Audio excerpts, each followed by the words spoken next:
This is History Fair. Our topic is Gangs of Chicago by Ryan Arroyo and Zaire Williams. Our thesis is, if gangs are seen as a negative thing, why are they such a huge part of Chicago's history? You may ask why, and we'll answer that question. This is Chicago, a huge city. Amazing, full of lights. That's why it's called City of Lights, but also the Windy City. Chicago has had a long history. Many things have been part of its long history, including the Great Migration, the Chicago Fire, and the luxurious and amazing the Music of Era. And many more things, don't get me wrong. But there's one part of history that sounds negative. But really, without it, Chicago won't have much fame as it does. I'm talking about the history of Chicago gangs. Many people think Chicago is a rundown city and nothing but crimes and gangs. And yeah, it's true that Chicago has many gangs members, and it does have a long history of gangs. But that's just a type of history, like any other city, whether you're famous for your liquor, for the people that grew up, or for the things that happened. That's just the way it is. Gangs go way back in Chicago. The first ever Chicago street gang emerged in the 1960s. The first Chicago ever street gang was named the Chicago Fire. The Fire Kings. You may ask why, and it was a group of firefighters from Chicago. This is when it all started, and it was something that they thought wouldn't last. Most gangs would start in the basement of houses. All gangs wouldn't fight for race, but for space. Chicago is filled with different kinds of gangs. This grew to Chicago having some of the largest and oldest gangs in the world. When looking at gangs, you would think they're separated by race.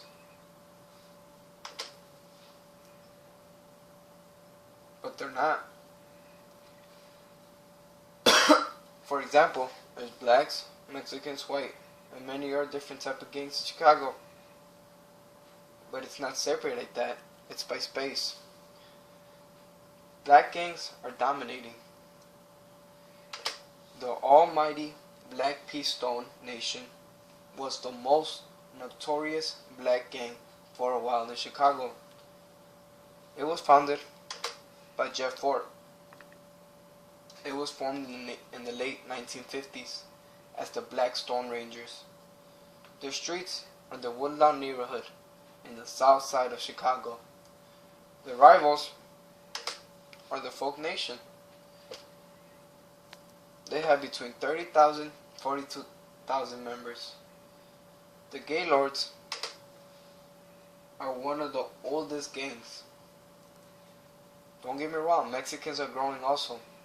Latin Kings are the largest and most organized street gang and most notorious Mexican gang of Chicago. It has been organized since 1945 in the Puerto Rican neighborhood. There are many other gangs becoming very powerful.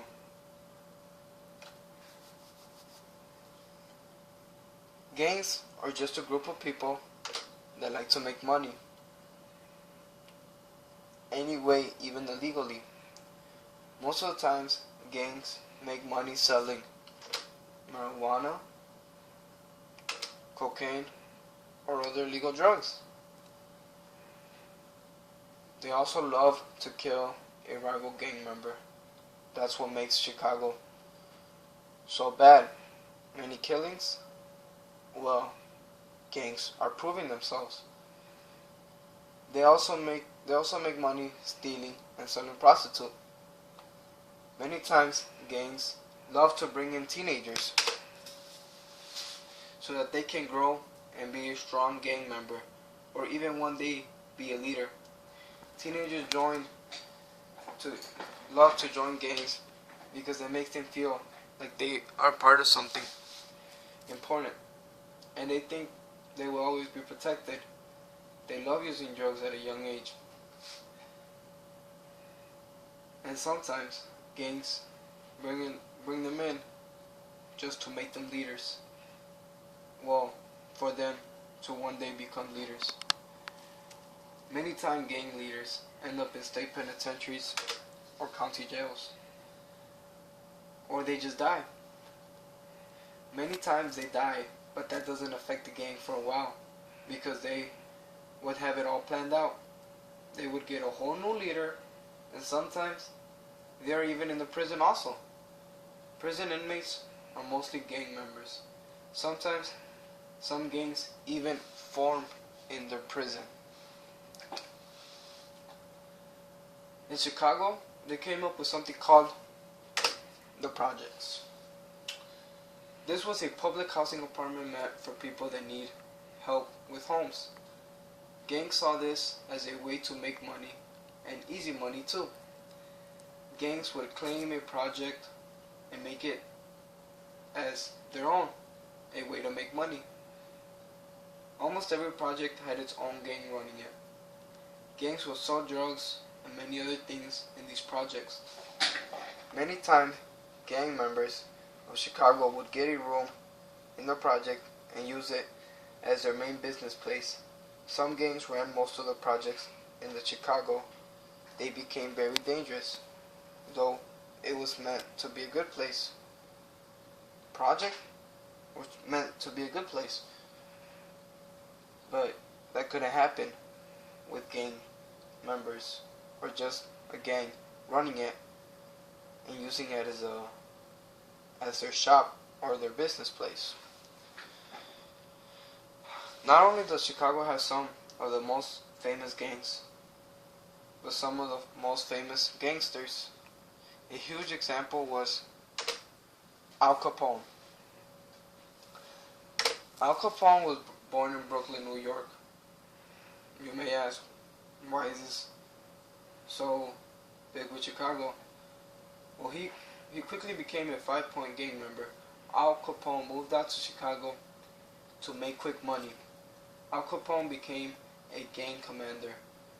Not only was he living to lead a gang, but also illegally smuggled liquor. Al Capone also owned his own restaurant called Al Capone's Hideaway. He covered up his illegal business, the smuggling of liquor, using his restaurant. Many times he would poison food if he wanted someone dead that went to eat at his restaurant. He was the leader of the St. Valentine's Day Massacre. And if you're a leader, you need a good tool. And when I mean tool, you need a gun. His best tool for that was the Thompson machine gun. Frank McLaren introduced the Thompson machine gun in the 1920s. The Thompson machine gun impacted Chicago a whole lot. This gun was the leading gun in the St. Valentine's Day Massacre, which was led by Al Capone. The gun weighed 8 pounds, so it was very light and easy to carry, even to run with. The gun was 28 inches long, so it was very, very easy to conceal compared to a regular sized machine gun. This gun had many names, including Tommy Gun, Chopper, Chicago Typewriter, and many more.